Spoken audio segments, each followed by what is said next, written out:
പക്ഷേ ഈ ഡീൽ വിവാദം വളരെ സജീവമായി നിൽക്കുകയാണല്ലോ. അപ്പോൾ അതിനകത്ത് ഇപ്പോൾ പാലക്കാട് മണ്ഡലം ചൂണ്ടിക്കാണിക്കുന്നു, മഞ്ചേശ്വരം ചൂണ്ടിക്കാണിക്കുന്നു, മങ്കട ചൂണ്ടിക്കാണിക്കുന്നു, ഇങ്ങനെ പല മണ്ഡലങ്ങൾ, വേങ്ങര ചൂണ്ടിക്കാണിക്കുന്നു.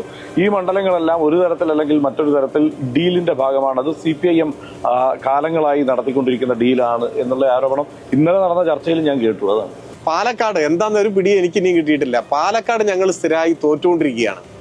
91 മണ്ഡല പുനർനിർണയത്തിന് ശേഷം ഞങ്ങൾ പരാജയപ്പെടുകയാണ്.